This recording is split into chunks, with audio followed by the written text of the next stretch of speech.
And O'Connor are excused.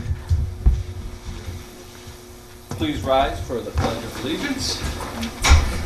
I pledge allegiance to the flag of the United States of America and to the republic for which it stands, one nation, under God, indivisible, with justice for all. Is there a motion for approval of the minutes of the September 2nd meeting? So moved. Second. It's a motion and second. Are there any corrections, deletions, or additions? Hearing none, all those in favor of approval say aye. Aye. Opposed? Minutes have been approved. We do have one appearance registered. If there's anyone else who's here, I don't think so. You're on. This is just for general public appearances. I have Kathy Carr, 4713 Tonywatha Trail, would like to speak against any plans the city may have to take down the cottonwood trees in Schluter Park. Welcome. Long time no see. Thank you, Mr. Mayor. Thank you. Members of the council, I hope that any changes being planned for Schluter Park do not include taking down the park's cottonwood trees. This year, my daily walk has taken me to Schluter Park at varying times of the day, and I've been impressed by how popular the park is, especially with young families, and it's been really wonderful to see. These parents appreciate the fact that the cottonwoods create shade for much of the beach and the playground, so children and adults can protect themselves from the heat and the searing effects of the sun if they so desire. People also treasure the beauty of the trees, the habitat that they provide.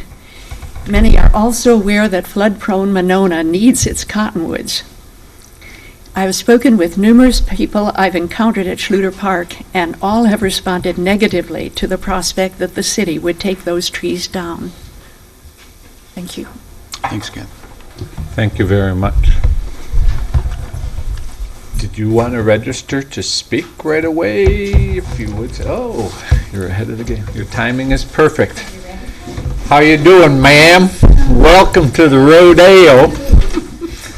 We have registered Ms. Sally Buffett from 4912 Wallace Avenue, who's here to talk about a shindig. Thank you. Thank you for having me. So, Sally, I'm here to talk about the shindig and yeehaw. Got a few props for us tonight, too. But I hope that you're all aware that the library is celebrating its 50th anniversary with a party in the park. It'll be over at Fireman's Park. And we have so much to celebrate. We're celebrating 50 years in this community, and we're celebrating the opening of our entryway that will be finished and open tomorrow. The tickets for the shindig are $20 in advance, 25 day of, and tickets include dinner and dessert, dancing in the park, and a Friends of Monona Public Library membership. The evening highlights will include a meal catered by Fat Jack's and homemade pies by people in the community. And Miss Karen is putting together a whole variety of activities for children, and she will be assisted by an intern who is going to head up lots of things for the kids to do in our little kiddie corral. And the evening will also include a live and silent auction. And there's been 3 incredibly exciting developments in the past couple of days. One is Orange Leaf Frozen Yogurt has donated 150 cups of frozen yogurt. So your dessert will include a little bit of frozen dessert or frozen topping with your pie, or we're going to have root beer and beer for sale as well, so you can make a little root beer float. The second incredibly exciting development is Great Dane Pub and Brewing Company has donated 2, count them, half barrels of beer. So please come thirsty, be ready to wet your whistle. And I just want to extend a thank you to Mayor Miller for donating those from Great Dane. And third, a private benefactor in our community has matched all bids on our silent auction and our live auction up to a goal of $2,000. Can you not say who? Because I'm going to give them brownies to say thank you. Where's the cameraman? There we go. It's an anonymous donor who's blushing? Yes, the blushing anonymous donor. Thank you so much. So again, any bid that you place on our silent auction, like for this skirt, Best Kept Secret in Dane County, made by our very own Chris Percy, complete with a place to store your cell phone. This is Or on beer. our silent auction. Miss Karen's mother made this cute little monkey. That's on silent auction, and then there's 3 items up for live auction. And I just wanted to tell you, Bill, that bring your checkbook because the Monona Mafia has, I've heard that they're willing to go up to $1,000 for a couple of items. Really? Yay! I hear some brownies are going to be on the auction block. Yes, yes, and I'm the high bidder on the brownies so far. And where might we find these tickets? Because I know they were almost sold out, so I would recommend people sprint in first thing tomorrow to see the wonderful new dedicated Yes. stairway Yes. and purchase tickets. Yes. City Hall. The entryway will be open with a dedication ceremony by Mayor Miller tomorrow at 6:30 right here at the library. And tickets are available anytime at the circulation desk here at the library, or you can call the circulation desk and we'll set tickets aside for you. They are $20 in advance, 25 day up. They're City Hall, they're available at City Hall. Yes, thank you. And they're also available at City Hall. So you can get the link for the silent auction on our website. The link is, I'm not going to tell it to you, just go to Monona Library's website and you can click on that for the link to our silent auction. 3 items are up for live auction. One is a Peerless picnic with that's donated by Mary Ann and Richard Litchfield, and this is going to be phenomenal. They will whisk you away to a secret destination in southwestern Wisconsin for an entire day outing, including a gourmet picnic and 2 stops along the way for cheese and wine. The second thing up for live auction is an old-fashioned ice cream outing, again in that 1916 Peerless Auto. The Litchfields will take you and 4 children around the streets of Monona to a destination, the Bait Shop, who has donated ice cream for those children on that special outing. And then the third thing up for live auction is a donation by Jean and John Shield. It's access to their condo in Door County for a 3-night stay. So those are incredible items. And the live auction will be at the shindig itself. I just want to stress what a unique activity this shindig is going to be. Other libraries, when they do fundraisers, they might do something like a tea party or a murder mystery or a trivia night. Well, Monona is so unique, and I'm so proud to live in this community that we came up with an idea to bring community together, an opportunity for you to stand up, hold hands with the person next to you, learn how to do-si-do, learn how to swing your partner, or sit back, enjoy the live music, the camaraderie of this community, and to really check out the new Fireman's Park Shelter. So thank you for this opportunity to highlight the Friends of Monona Libraries fundraiser, the Shindig, this Saturday. Thank you. Look forward to it. If tickets are sold out, if you're too late, 2 for $100 here. So, get them soon. It's pretty exciting, and there will be lots of beer. Thank you. That closes the public hearing portion of tonight's meeting. We do have one item on our consent agenda, and that is consideration of 2014 temporary Class B fermented malt beverage retailer's license application for Monona Grove Businessmen's Association, President Steve Halverson, for the period of October 4th, 2014, which is for the chili cook-off, which is part of the Monona Fall Festival events that are taking place. I think everyone's aware that the chili cook-off is migrating from a Huska to Winnequa Park, and with all the rules and regulations that we require of the 4th of July Festival, correct, Joan? Yes. So they are following all the same setup as that. Do I ask for a motion for approval of that, or do we just vote on it? Move approval. Okay. Is there a motion for approval? Move approval. Is there a second? All those in favor say aye. Aye. Opposed? License has been approved.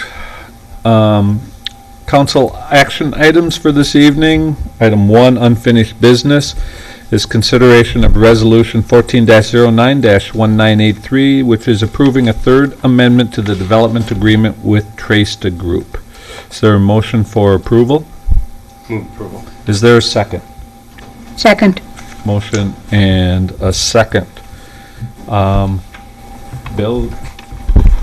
Thank you, Mayor.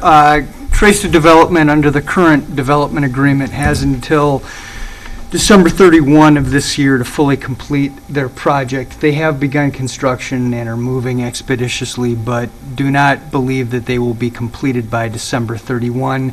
They've asked for an extension to June 30th. We were agreeable to that on the condition that the minimum tax payment schedule be amended to account for the fact that from a tax incremental standpoint, we're losing 1 year. And that's set forth in the second section of the amendment. The numbers are all slightly higher than what they were under the existing development agreement. Other than that, all other terms are the same. Discussion? Seeing none, all those in favor say aye. Aye. Opposed? Motion carries. Item 1B is consideration of ordinance 9-14-664, amending Title 13, Chapter 2 of the Code of Ordinances regarding floodplain and shoreline wetland zoning. Is there a motion for approval? Move approval. Is there a second? Second. Motion and second. Sonia? Thank you. Excuse me, Mayor Miller, I just Yes, wanted to I'm point sorry. out a typo that was corrected on page 4, on the final version. The lettering there is not EFG, it is DEF. That has been corrected. Page 4. DEF, not EFG. The EFG, it is DEF. It's been corrected. Okay. Thank you. Sonia? The council last reviewed this on September 2nd, so I'll just briefly reiterate why it's here. The city is required to update the ordinance in order to incorporate the new flood insurance rate maps and flood insurance study from FEMA, as well as the DNR's flood storage district maps, and it's also based on the new DNR model ordinance. All of the changes were made by our consulting engineer, Darren Pope, and he can speak to any of the specific changes or any other questions on the changes made. Questions of either Sonia or Darren? Alder Wood? Not really a question, just kind of an update from the last meeting where I had some concerns about the language on how it would affect residential uses in the flood fringe area. And I did, at Darren's suggestion, spoke with Miriam Anderson at DNR about that, and she pointed out in the definition section, the non-conforming structured definition. What page are you reading that from? The definition's on page 34. But that essentially took care of my concerns. I think I was combining or confusing the use of that term as it is in the rest of the zoning ordinances. And this is referencing non-conforming structure within just the terms of the floodplain ordinance. Okay. Further questions? Anything you cared to add, Darren? I don't think so. I think that was the only concern that was mentioned last time when we appeared, was how the non-conforming structures were addressed. All right. Hearing no further questions, all those in favor say aye. Aye. Opposed? Motion carries. Moving on to new business, we have 3 items. Item 2A is consideration of Resolution 14-09-1984, approving an exclusive right to negotiate agreement with Gorman and Company. This is regarding the Triangle Yahara River project. Mayor? I'd like Yes. to recuse myself, please. All right, Mr. Gorman, Alder Bussey. City Attorney Cole. Thank you, Mayor. As you all know, the city had solicited or submitted RFQs for the Bridge Road development, and the city's in the process now of evaluating responses.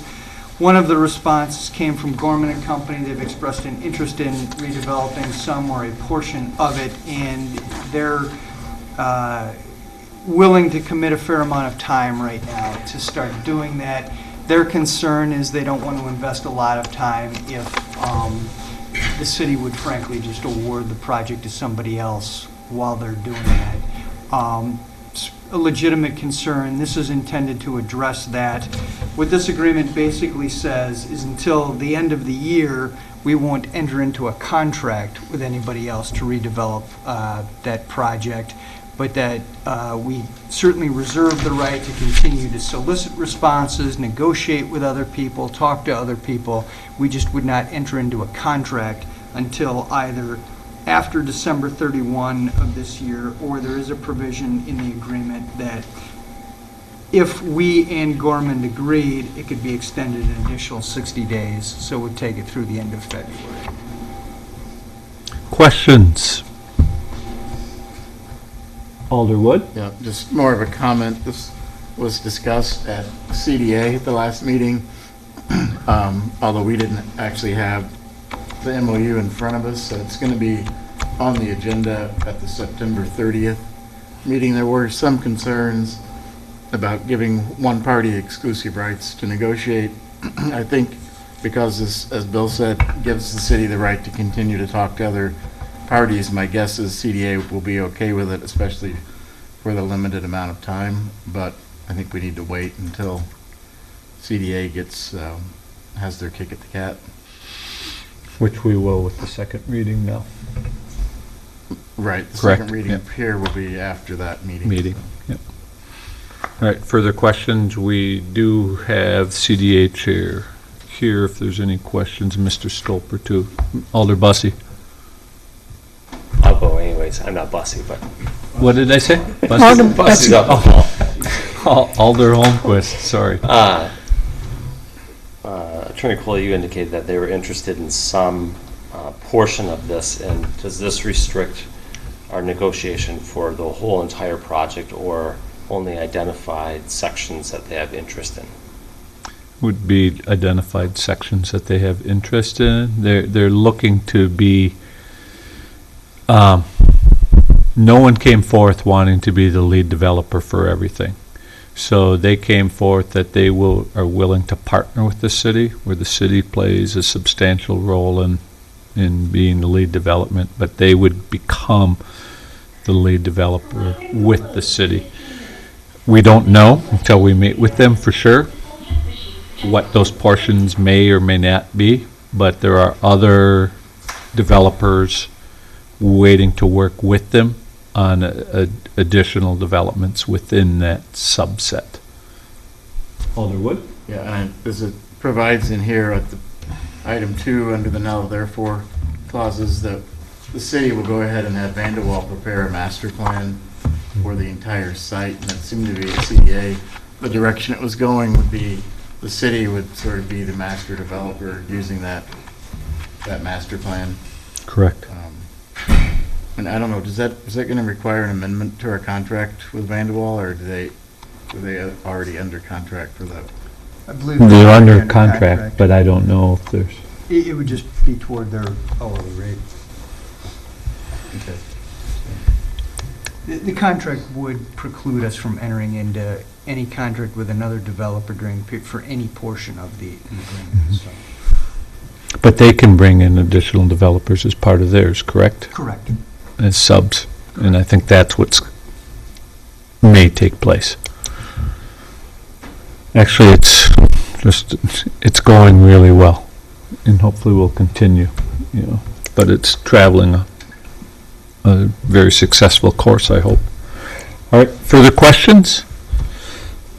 All right, you may rejoin us, Alder Bussey, please. Item 2B is consideration of Resolution 14-09-1985, approving a lease amendment with Tellurian, Inc. It's being brought forth, City Attorney, and we also have President of Tellurian, Kevin Florick, is here this evening to answer any questions too. So, Bill?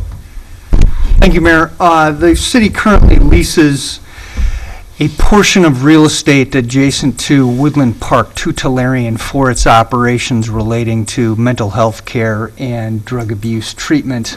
The existing lease was executed in 1995, goes until 2030. At the time that was entered into, Tellurian financed the construction of the current building through WIDA.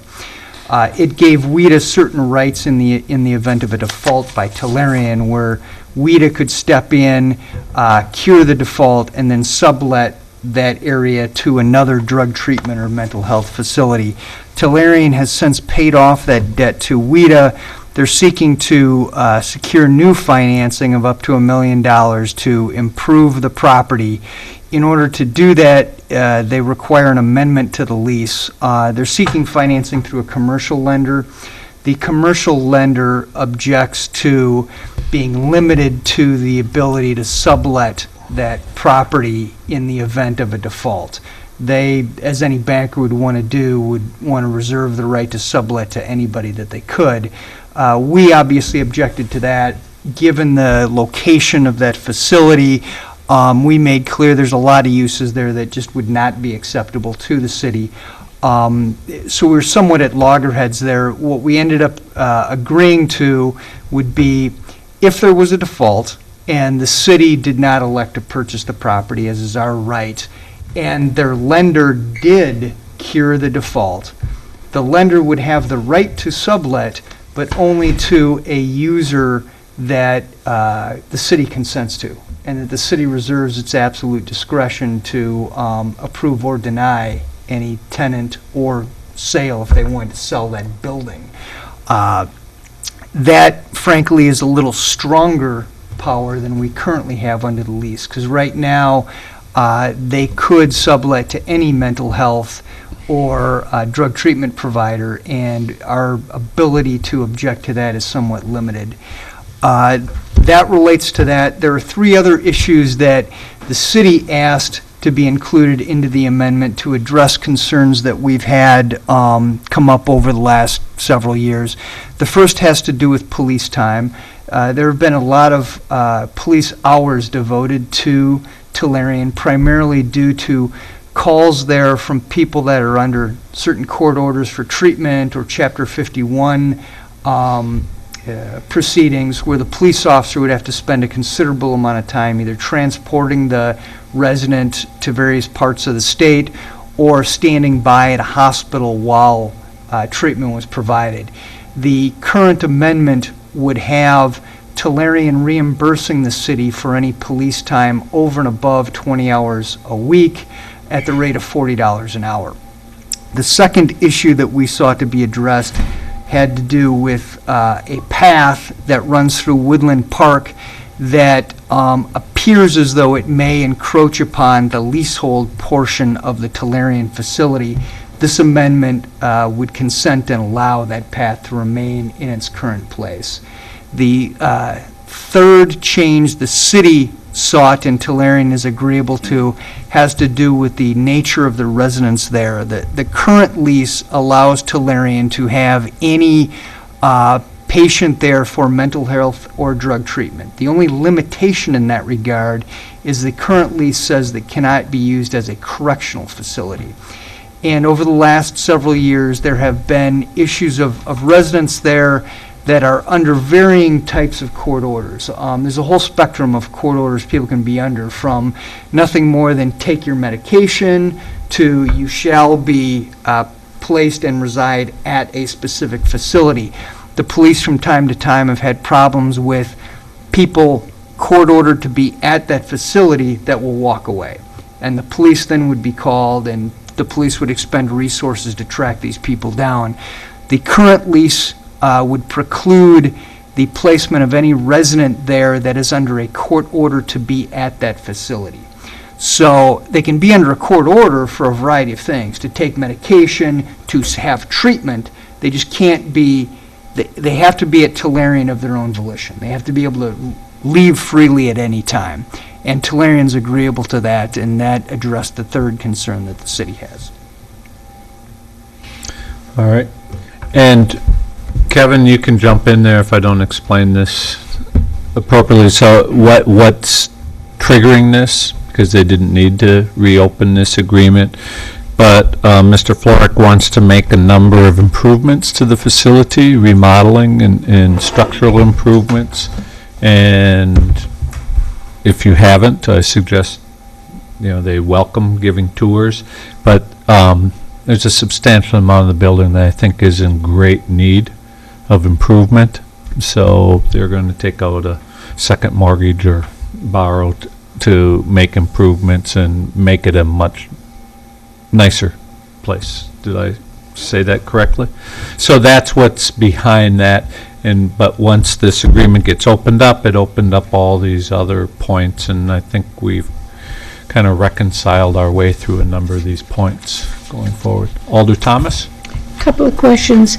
Are they going to have more clients there, residents living there with these new? Kevin, do you want to come up to the, because this is televised? I don't think it's so much that there's additional clients, but there could be a change in the type of clients in terms of. That facility is a 55-bed facility, and that's what we're licensed for. That's what we've been licensed for since the early 90s, and we're not looking to increase any beds. Tellurian has always been a unlocked facility. We're continuing to be a unlocked facility. We have been there for quite a few years, and happy to say there's been no incidents with neighbors or the Nature Center folks. But what we're looking to do is, like the mayor said, make some upgrades to the facility, flooring, beds, additions. We want to revamp the parking lot as far as putting some nice blacktop in. It's really not a safe environment for folks who are handicapped, so we're changing some of the handicap accessible entrances to and from the different facilities up there. So to answer your question, we're not adding more beds, and we're not changing the population we work with. Our lease also limits them to 55 people, residents, and that's not being changed in this amendment. Okay. And then I had a couple of questions for the police chief. Any others, Mr. Florek, while he's up there? Okay. Chief?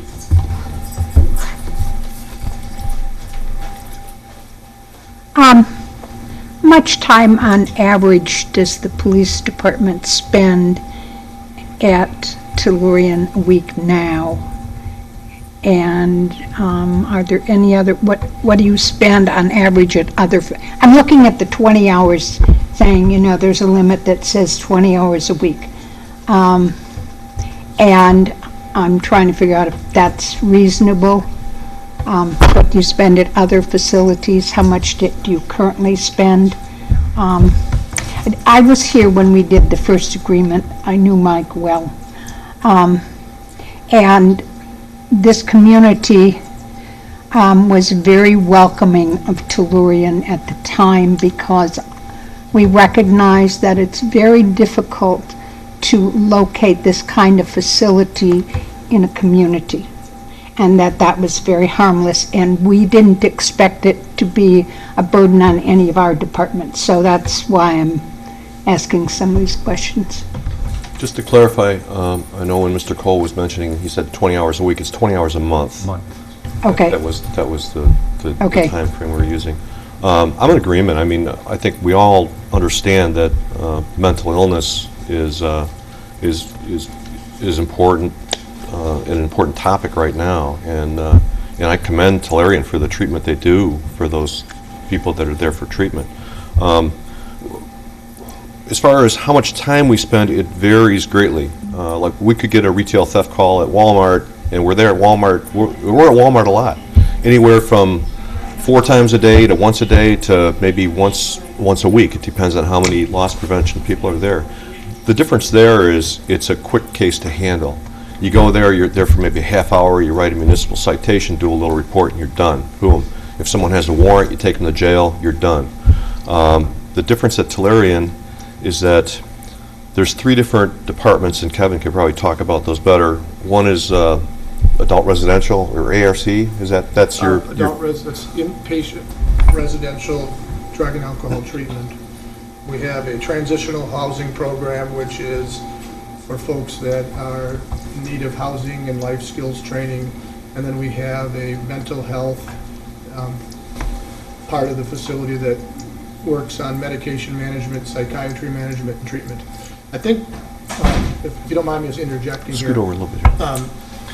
Part of the issue has come with, and we've been working closely together for the last couple of years, is Tellurian trying to do its best to keep the police contacts down. The landscape has changed since Tellurian opened. And how that has changed is when you helped make this happen with Mike and building the new facility, if somebody needed to be committed to a hospital, they were taken to Monona. And it was a fairly quick process. Now what's happened is if somebody needs committed, they usually now have to go to Winnebago. So the burden on the police in the city of Monona is, state law requires this, by the way, 2 police officers have to take them up to Oshkosh. And you're talking, a couple hours of travel, a couple hours of sitting there, so it's a big burden, especially on a small community. So Tellurian understands that and is willing to pay extra for those times that happens, because we can't legally transport. It's a state law that they have to transport. So that's a little bit of the change in why it takes so long. It didn't take as long in the 90s, but because the laws has changed. Right, you could have a call that it's just like disorderly conduct or a crime is committed. Those are quick ones for us to deal with because we can either cite the person or take them to jail. But the ones who are truly mentally ill, the ones who have to go through emergency detention process, some of which have done that already, been treated, and now they're in the care center to follow up with psychiatric help, medication, things like that. If they go off their meds or the meds aren't working and they're a harm to themselves or they're a harm to someone else, we have to go through the whole process again. And it starts by working with Journey Mental Health out of Dane County. They'll do an evaluation. We'll have to bring them to the hospital, do a medical evaluation, do blood testing. A lot of that slows everything down because we have an officer waiting for all those results to come back. And then once a bed is found, sometimes we have to go out all the way out to Oshkosh. So you could have a call. We had one call, a total of 20 hours involving 7 different officers. It wasn't 20 hours long, but when you add all the time up, it was probably an 8 or 10 hour shift with just one patient with multiple officers involved. So we need to get the state to bring back facilities to southern Wisconsin is the big push that, if any of you know your congressman, please push to get that changed, because my understanding is those beds that were normally used at Mendota are now for criminal usage and not for mental health issues. So we can't get the county to transport? It's not the county's job. It's the local police department's job if it happens in their municipality. Okay. So how many hours on average? Because I know you've done some data on this. How many hours on average? June, I think we were 10 hours. We had a total of 30 hours in June. July, we were about double that. August, we were able to keep it down to just over 20. Okay. Alder Holmquist? So a few questions, and some of them have been answered, and I just want to make sure I'm clear and others are clear on this. So individuals that are there on potentially a settlement agreement, so they were already emergency detained. They went through a settlement agreement, and part of their settlement agreement might be to engage in treatment, and if they choose to ignore their settlement agreement, that automatically triggers emergency detainment again. So if their settlement was engage in treatment, take your medicine, they stop taking their medicine, and they're at that facility, then we by their settlement agreement, have to bring them back for the emergency Chapter 51, correct? Correct. Not necessarily, that's where the, Tellurian is a non-locked facility, it always has been locked, it's not licensed to be locked. People can leave against staff advice anytime they want. With the new agreement and the trainings we've had, and there has been some issues on Tellurian staff that we're trying to clean up, but we call the police when a person is a danger to themselves or others. But other than that, if you want to leave the Drug and Alcohol Treatment Center, we're not calling police because you decided you didn't want to do it. That's probation and parole will eventually find you and figure that out later. That's not our responsibility or Monona's police responsibility. If someone leaves our facility and we feel is actively suicidal, we would then call the police to assist that, hey, we need some help here, or they're a danger to others, and we would call the police. Each case has to be handled on its individual merits, too. We had one the other day at their house at Tellurian. We got a call from Journey Mental Health because the person was maybe acting up a little bit. They weren't taking their meds. So Journey Mental Health was able to get a detention order, which orders us to go pick them up. So it wasn't Tellurian calling us, but it was in conjunction with working with Crisis that this person needed to go back to the hospital, and they agreed to go with the officer back to the hospital so they can get their medication adjusted. But each one's different.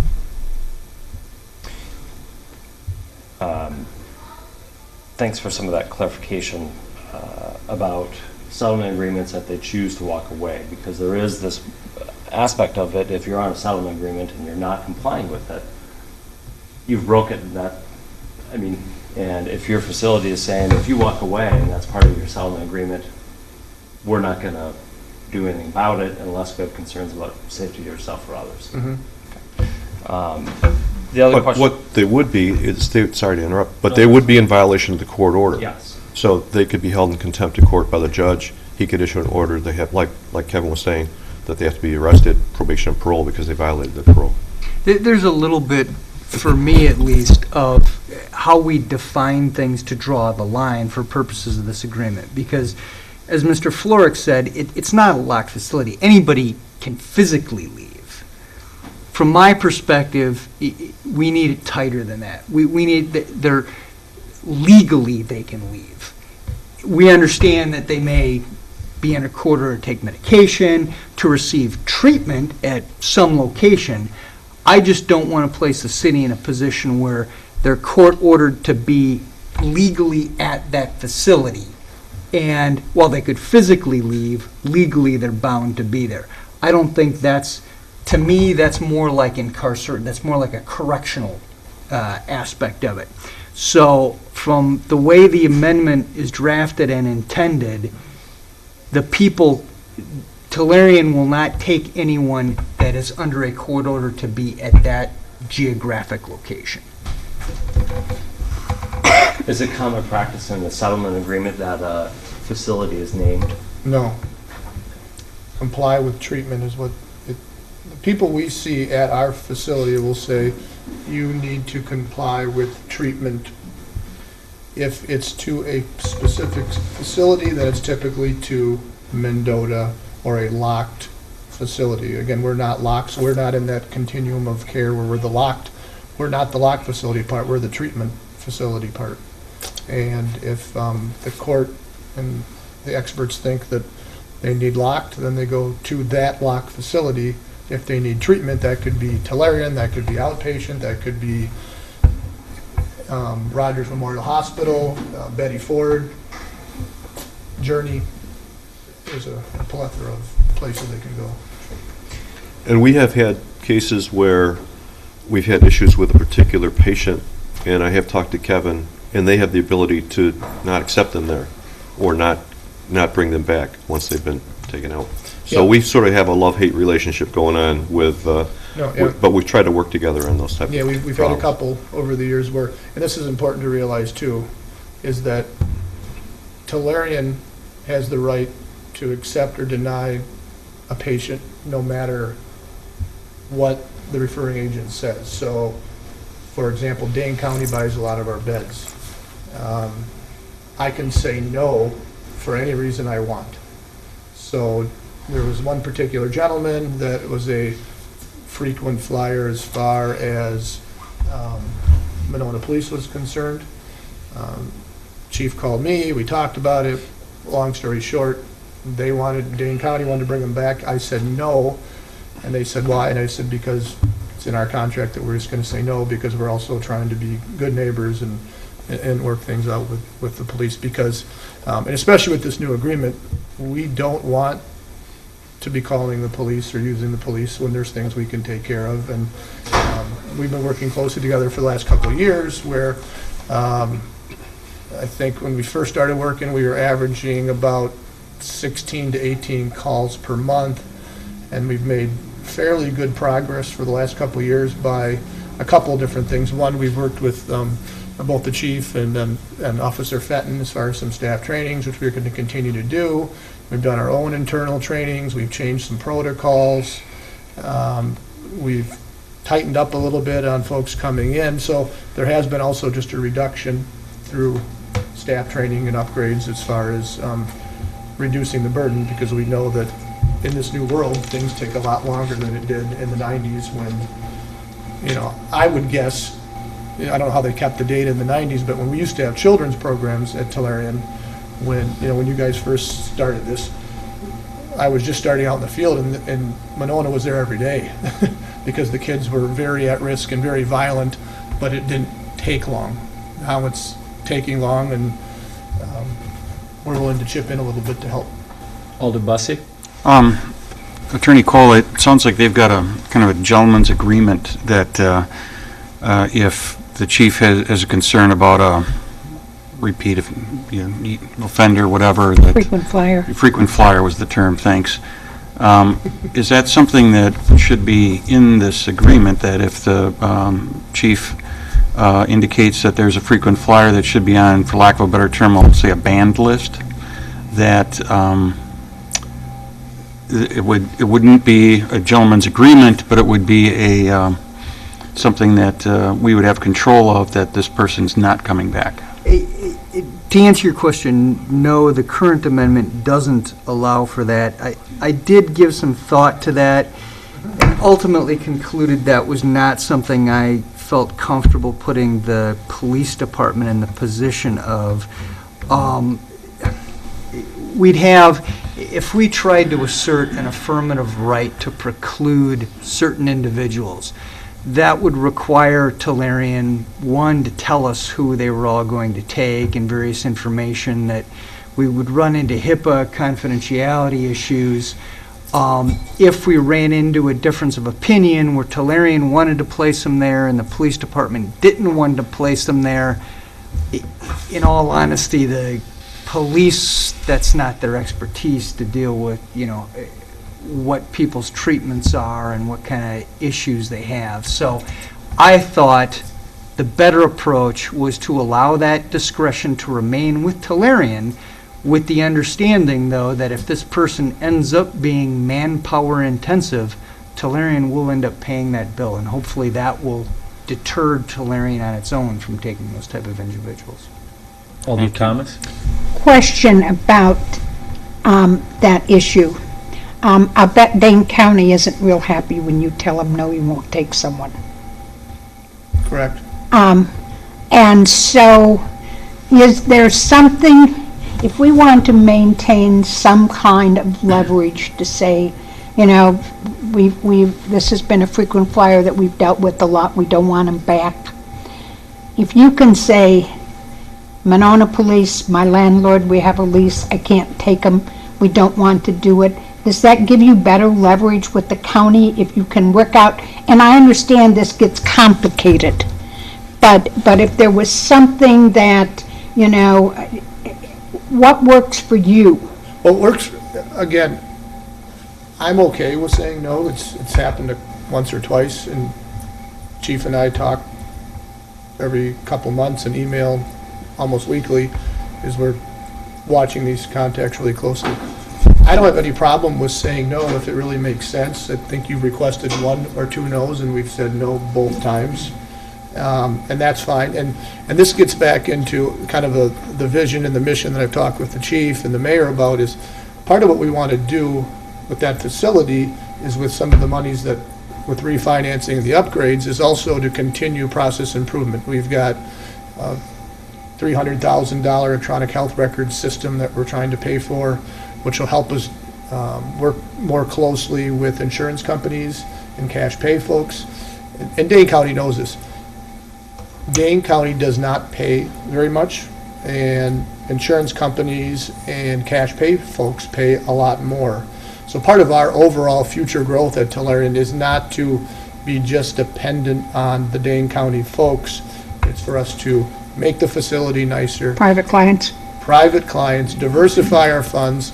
We've made some small changes, but we've got more psychiatric time. We're looking to add different treatment modalities, like there's techniques called EMDR and acupuncture and yoga therapy, and adding more of a holistic approach with a business plan of attracting folks that are able to pay a reasonable rate.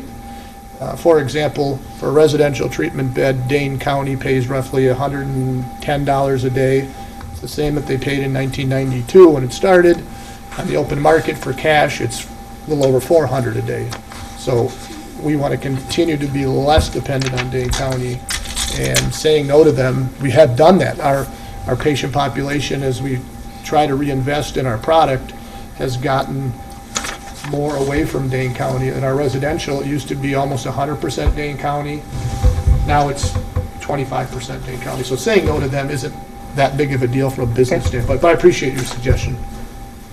I think one thing in the 3 years that I've been involved with Tellurian, when we've had our little bit of dust-ups along the way, it's just been in large part communications, and it was touched on, but I really stress this part, and both Mr. Flurick and the chief have agreed, and Lieutenant Fenton has done these meetings, and I've asked the chief to, with his pending retirement, who's ever going to inherit that position, that we have regularly scheduled get-togethers, because there is difference, as there would be in any business, between weekend staff and sometimes I don't think our officers are always aware about just their presence brings a calming influence that, it seems like, why are we here? We didn't need to be here.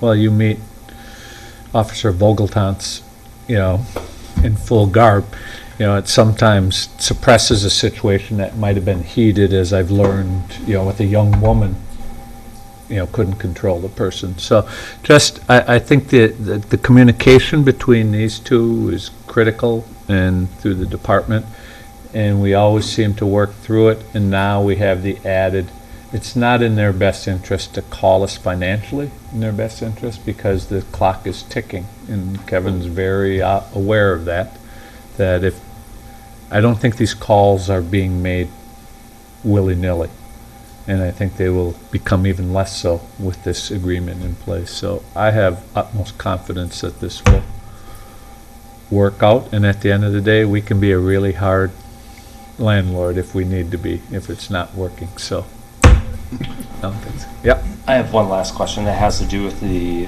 cost of exceeding over the 20 hours a month, right?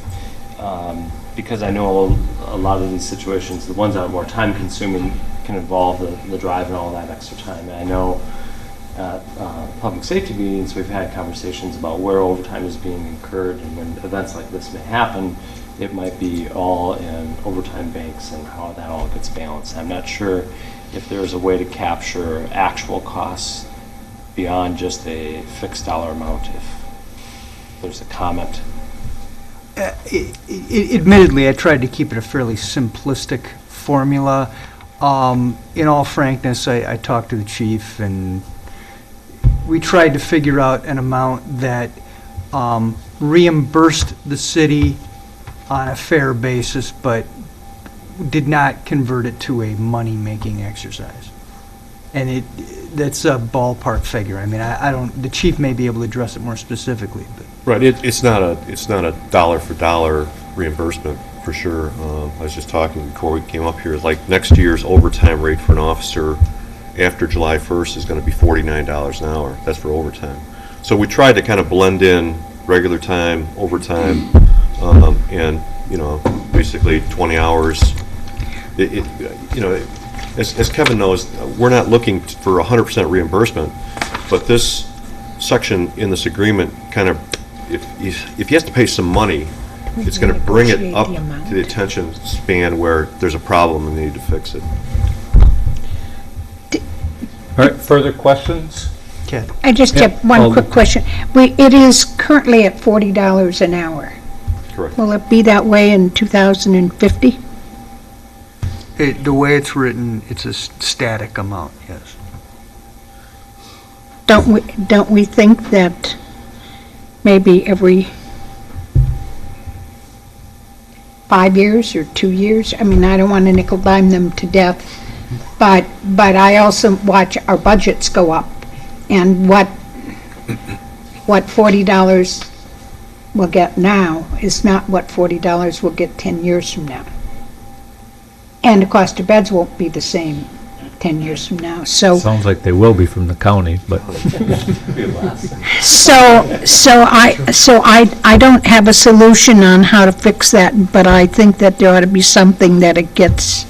That's a valid point. The rent does have an escalator provision in it. I can talk to Kevin afterwards, but one solution to the dilemma you accurately raised may be to have the $40 an hour escalate at the same rate that the rent escalates. Yeah, I'm not,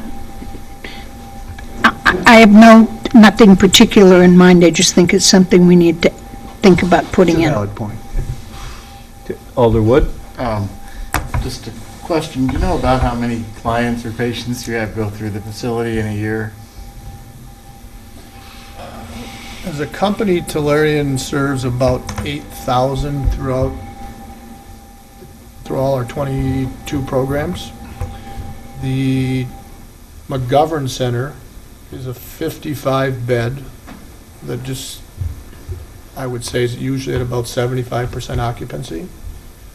So What's the length of stay? depends what program. If it's for the drug and alcohol program, it's changed depending on the payer. If it's insurance, it's 10 to 14 days. If it's county, it might be longer. If it's cash, it's probably 60 days. A lot of it's just driven by money, unfortunately, not necessarily what we had hoped that we'd like to see a little longer length of stay. So I don't know if that answers your question, but 75% of 55 beds is, what's that, 40? 40 a day times 365. A lot. I went to Ohio State, so I got a calculator. The one thing I just want to add now, in the last couple of months working at the Nature Center, my office looks out at Tellurian. And I wasn't aware of any problems before I went to the Nature Center, but now I can tell you firsthand. Very respectful population. There are unwritten rules while there's children present. Patients aren't down there, and they've been respectful of that. And the one time I had to get involved in any shape, manner, or form, they were responsive and took care of the situation. And I feel very comfortable with, because it's not the ideal way where you would probably think to put two places that are so disparate, but it works. And we've been really proud of the relationship, even before you came on, with the Nature Center, because again, I knock on wood every time I think of this. We've had no incident commingling with school-age children, and hopefully it's a testament to our staffing and our screening process of not letting folks in that would be a danger to the community there. And we've worked really well with the Aldo Leopold Nature Center as far as those unwritten rules. Once or twice a year, I would take a call from, was it Kath? My predecessor? Yep, she would call me and say, hey, there's some guy that's walked through here, fine. We call him up, give him a written warning, and it done just like that. So it's been a nice. I don't call, I do the escorting now, so. Yeah, it's fun. It's even better. Handled. Just, All right. Yep. I just want to say one more thing, because I am really proud, I always have been, of how how much this community has welcomed Tellurian from day one. When we first started it, nobody raised any objections that I'm aware of. And while I know the police department has some challenges, these people too need a place, and they need a place in a community, and this community has been very good, and that's one of the things. Might it be that it's just like this nature center, no one knows it's back there behind the hill, that it's the secret, Monona's secret. But you try and relocate it, man, and It would be Not in impossible. today's world, no. it would be impossible, so I'm really proud of the community. All right. Further questions? Seeing none, thank you. Thank you. And we'll deal with this at the next meeting, complete it to then. Thanks, Kevin. Thanks, Chief. Item 2C, you'll note, no, we're going to remove the star for immediate action. So, item 2C is consideration of Resolution 14-09-1986, which is approving a 2014 capital funds transfer for Schluter Park restroom design, brought forth by the Parks and Rec Director. Jake? Good evening. So, this proposal is coming out of capital budget meetings with the mayor and talking about the other Schluter Park project we have going on. One component is a stormwater component that is being designed and engineered currently, and another component of the project is park restoration of the shoreline and some park amenity improvements. So this has been designed, approved in a previous capital budgets to do the design work and engineering, and discussing with the mayor and Public Works Director Dan Stefani, talked about the opportunity to potentially do the bathrooms at the same time as the stormwater project. Is a couple-fold of looking at not trying to do back-to-back projects at Schluter Park, which is, as Kathy Carr correctly identified, is a very popular place. I think we've all seen an increase in the amount of bicycles and pedestrians on the beautiful Lake Monona loop over the last couple of years, and Schluter Park is a popular stopping point for that. We also looked at potential savings of combining some of the construction-related activities to the stormwater project as to what would be construction-related activities for the park restroom facility. This project, at least as far as the improvements at Schluter Park as part of the stormwater project, has been talked about at length at the Park and Recreation Board level, and discussions about the shelter restroom replacement as well. Although we do meet tomorrow night, and so that's why we originally had this item starred, that we would like to discuss it, because the mayor's proposal would be for a restroom-only facility, kind of replacing what we have. And at the Park and Rec Board level, there were still discussions on whether or not it would just be restroom or potentially adding a shelter wing to it. So the reason why that we're looking at doing design now, if that's indeed the case, is that ideally we would be going out, if this project for the stormwater and the park improvements were approved in the 2015 capital budget, we'd be looking at going out for bid in January. And so if we wanted to do the restrooms at the same time, we need to kind of get on the horse and start doing design and going through the appropriate committees to get the approvals, to get the bid documents ready to go out to bid with the stormwater-related and park improvement projects. Questions? Alder Bussey?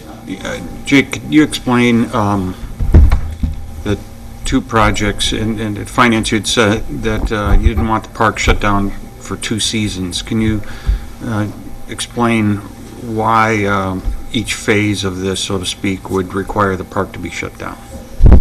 Different contractors have different requirements as far as their availability of a particular area. And I think I shouldn't have used that term shut down. Construction-related activities in a park, preventing the enjoyment of that park per se. So there's opportunities, when certain aspects of the project for stormwater improvements, that the park would be open, but there's other times where the contractor with an excavator is not going to want anyone in that park or near that area for obvious safety issues. Well, and little kids in particular were. Absolutely, yeah, absolutely. And there's the area that, where the shoreline, where they're looking at doing the dredging, and you've got the beach right there. So there's, a lot of times when we've talked at the, building the previous park shelters, is they all prefer not to have anyone in the area while they're working at all for, ideal safety issues. Doesn't mean that it won't be open. I'm looking at it more from a time frame of, we look at 1 year doing improvements to the shoreline. It's going to be noisy. It's going to be a 3-month, process. Restoration, come back in the second year, dig up the park again, and it's going to be more construction-related activity and noises. So you have two, summers basically where it's not going to be the, peaceful, tranquil type of Schluter Park that I think we're all used to. Ideally, in a perfect world, they're done at the same time. Impact the park in 1 calendar year, put it back to, a good condition for use, and then that following summer, it's, a beautiful facility as it always has been. Thank you. Further questions, Alder Wood? Yeah. Could you speak to Kathy Carr's question or comment about removing trees from the park? Sure. The stormwater dredging of the channel is being designed along with the park improvements. The initial design from the engineer was to remove the trees along the shoreline. We're actually meeting with the engineer next week to look at what our opportunities are. From the way it's been explained to me by the engineer, the version to dredge this channel would be by mechanical dredge, which is very similar to what they did at the end of Healy Lane as part of the Belle Isle dredging, where it's just an excavator with a big long arm and it digs out the silt. And so in order for them to safely get down to that area and reach across the channel, they have to make that slope a little bit gentler so they can, in essence, have a shelf to work from to be able to dig it all the way across the channel. Currently, right now, if you look at kind of the sight line of that shoreline on the park side, it's pretty close to a vertical 90 degrees. So if we're looking at taking down that fence, opening up the shoreline as more public access to water, we're also concerned about safety of our participants there. And so that's the same idea of, you have a shoreline right here. Now you're looking at bringing a shoreline at an angle back so you can walk down to it. Once you start getting to that back area, you're getting into the root zone of these trees, along with the ability to move a big piece of equipment into dredged material. In the budget meetings, when I became aware that I'm aligning very much with Ms. Carr, that when I saw those all down, so that's why this meeting's happening this week with an engineer there. I need some explaining to be done. Why, and Jake has some elevations that I think we're starting to see part of it, but I'm still not convinced because these are health, please go down there and take a look. There will be some trees that will have some of the ash trees, which makes sense at the front of it towards the bait shop, towards Monona Motors. But I really want to go slow before, these are huge cottonwood trees that seem to be perfectly healthy. So, and there seems to be, in my mind, great distances around them for equipment. So I need to have somebody say exactly. So I'll come back either in total agreement to not touch them, or I might have mine. But I said we need an engineer, and there's complications. Engineers have changed, who designed it, have left the firms, and so we're trying to figure out the best, most expedient and cost-effective way to analyze what the best steps. But the current design has them all going out, and I'm pushing back on that one pretty heavy. Alder Bussey? Yeah, we were down in Florida and they had that equipment on a barge rather than land-based. And I'm sure that's possible, but it's I understand the price point. And right, but you also got a price point of trees and redoing your whole. And I think so. We'll be a lot smarter on it, and I think we don't have a really good history on dredging lately. So I guess I'm real concerned about this. And I think that was a big concern on the Park and Rec Board level too. It wasn't let's cut down trees at Schluter Park. I think there was an interpretation that in order to do the mechanical dredging, that the trees would have to be removed. So if that's the case and the basis that we were working on, we were looking at how can we improve access to that channel at Schluter Park? And so that was, looking at a path with some, outcroppings of rock as in essence, a fishing pier, as it does get used heavily for fishing now. So I think the Park and Rec viewpoint was, if this has to happen, let's make the best out of the situation and provide more public access to the water. I think if there's an alternative, the Park and Rec Board, I think, would assume, let's keep the trees there and, still have access to the water, but we're going to have to rethink maybe, some of the design of, originally we had a path going through on the shoreline. We can, be flexible with that. I really would urge and invite you to just go walk it and see, because it's not used, that channel is not really usable. Some people are using it and have cut through, and there's paths you can see where they're doing some fishing. And the water quality is horrible. It's definitely silt laden, but I don't know, I just think it's important that we all really understand what's going on there, and then see Jake's plan and Dan's plan going forward. And other than the park shelter, I've asked, because both departments were submitting capital budgets that included landscaping, and so I want all that under one roof, so Jake's agreed to put that, anything with the dredging and the trees and the shoreline restoration will be a public works project. The shelter house, the bathrooms are Jake's project, so that, just try to make it more understandable. Yes, Alderwood? One other question, are we going to go out for request proposals for the design work? Solicit other? Yes, at this time, we will be inviting, doing an RFP and inviting several vendors that we have confidence that could complete the project, including our previous architect that's done the last 3 designs for buildings, but we'd be looking at bids to see where we at for a Fast tracked, which is kind of unfortunate, so it's probably not the most easy RFP to, but I totally support what Jake's trying to do with the timing, and I'd like that. And again, I urge you to check out that bathroom, and I think that will help the argument as to why speeding this up is so important. And there has been, it's better this year than it's been in years, but it's still horrendous, and it is a busy park. I think even Jake will admit more than he realized. I think how my busy it is. opinion on the park as far as the use, especially weekend use, is, changed 180. Now, there's operational issues on, when people rent a park shelter, we're cleaning Dream Park before we clean Schluter, and that will be, another story on the operating budget, is how we can accommodate that. But I do think is our only decent-sized lakefront access with the beach, it definitely deserves more attention from, my department, and also the potential upgrades could be not only a local draw, but also a regional draw on people utilizing the bike loop. Alder Bussey?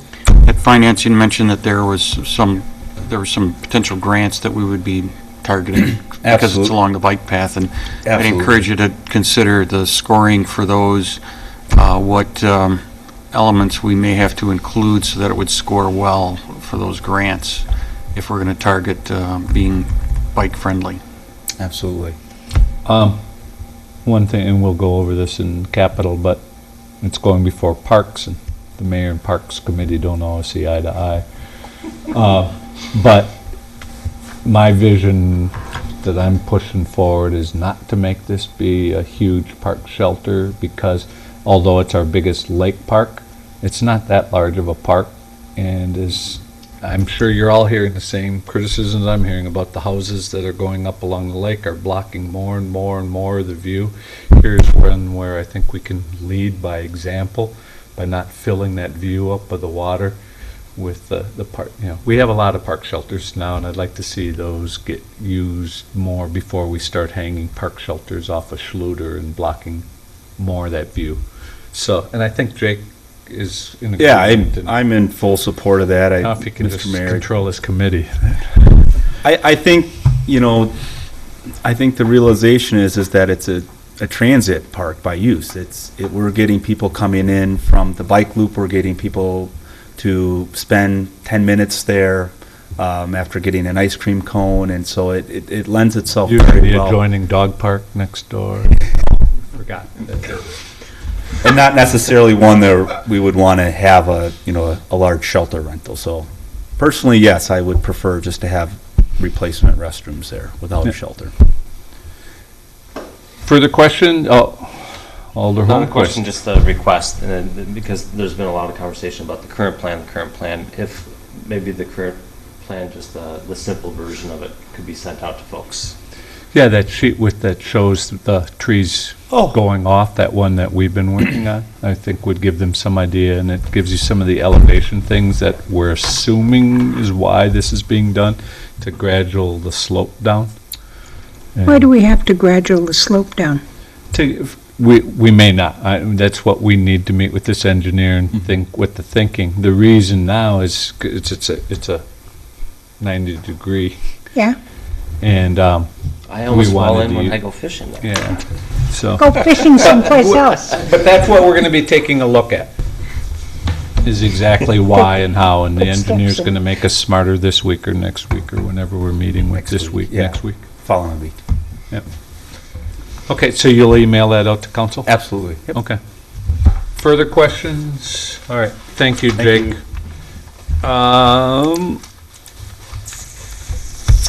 Is there any miscellaneous business that anyone would like to bring forward?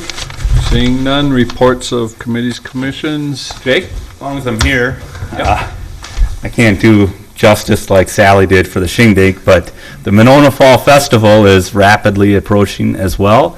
Saturday and Sunday, October 4th and 5th. This is the big hurrah with combining multiple different existing events into the umbrella of Monona Fall Festival. Saturday, we have our Hoot Hoot Hustle, which is a 5K run, 1 mile fun run walk with the partnership between Park and Rec and the Winnequa PTO. After a walk or a long run, you can enjoy some awesome chili by the Monona Grove Businessmen's Association. I think it's their 32nd annual chili cook-off. That'll be at Winnequa Park. After that, you can get some dessert with the Monona Pie Party, which is put on by the Playtime Productions. It's a fundraiser for their organization. And then on Sunday, we will have the Family Fun Day at the park. And so we will have the Friends of Park and Rec. We have a great band, lots of activities for kids. So, but we really need volunteers. We need help. We need help on both Saturday and Sunday. And if you are interested, you can go to mymonona.com. And also, not to try to one-up the library, but because we had the mayor available and Harmony Construction Management available, we are going to be doing a ribbon cutting at Oneida Park Shelter tomorrow night at 6 p.m. as we have a park board meeting at 6:30. So almost like the Easter egg hunt, it'll start at 6 and be done at 6:05. But we are finishing up. Come to the library. We are finishing up final items, and the shelter is ready to go. We'll have financials available hopefully at the next meeting, but I'm confident that the final numbers will come out that we will be under budget for this project. So just like to publicly thank Harmony Construction Management for their really good work in seeing this project through from start to finish, and along with our other consultants, architects, engineers. Thank you, Jake. Alder Wood? Library board meets tomorrow night. We continue to talk about another section of the personnel manual. And as has been mentioned, I assume you're just going to carry your scissors along. Their arm wrestling, with yeah, you. exactly. Because the ribbon cutting at 6:30 before the library board meeting at 7 tomorrow night for the new entryway. If you can't make it just tonight, you might want to peek in there, and then you can cheat and see it. It's just gorgeous, gorgeous, gorgeous entryway. The donor plaques will not be up for tomorrow night. They're redoing some of them and making them nicer, but that will be kind of like a Hall of Fame walkway up there with the donor plaques too. That's it. All right, City Clerk? You may have heard that photo ID is now in place. When you vote in November, you will need to bring photo ID. It's not completely finalized and clear by the Government Accountability Board. More information will be coming, but just plan on that. And if you request an absentee ballot at this point by mail, you will need to include a copy of photo ID with your request. And if you come to vote in person at City Hall, that will begin October 20th through October 31st. You will need to have photo ID with you at that time. Thank you. Alder Holmquist? No report. Alder Thomas? No report, I just have a question though. What's acceptable as a photo ID? There are various things. There would be obviously driver's license, learner's permit. There's, let me think, military card, student ID card, along with a class class sort of transcript showing that you are enrolled. Know that driver's licenses are good for 2 years after expiration to use as photo ID. You do not have to have your current address. This is not proof of residence. This is your proof that you are the person in the picture and the name matches. You have to call me at City Hall to ask me what the other items are, because as I said, we don't have final information from Government Accountability Board yet. There may have been changes on the acceptable documents, but we do have a listing of them. Alder Bussey? No report? Attorney Cole? No, Mayor. All right, in addition to that gala weekend of the city's festival, the 4th and 5th, Aldo Leopold, and as I always note, the city owns that land that Aldo Leopold sits on, but that evening, not in conflict, and hopefully in coming years, maybe they will merge into the city's festival plans.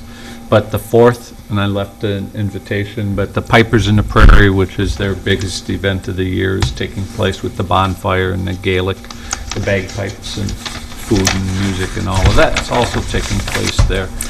I did see a good sign. I don't know, I was out and about quite a bit today, but I'm hearing a lot from people are so frustrated with Broadway, with the barrels on Monona Drive and the one-lane pinch points that's backing traffic up.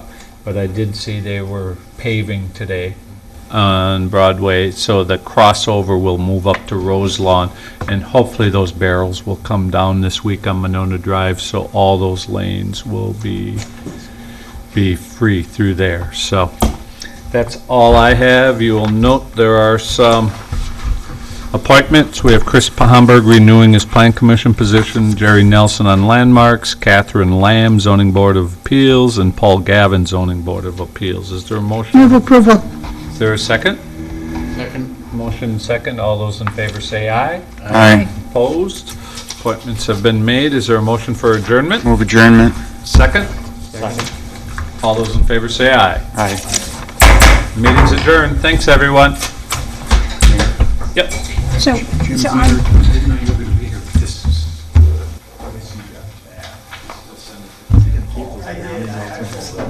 Yes, he is.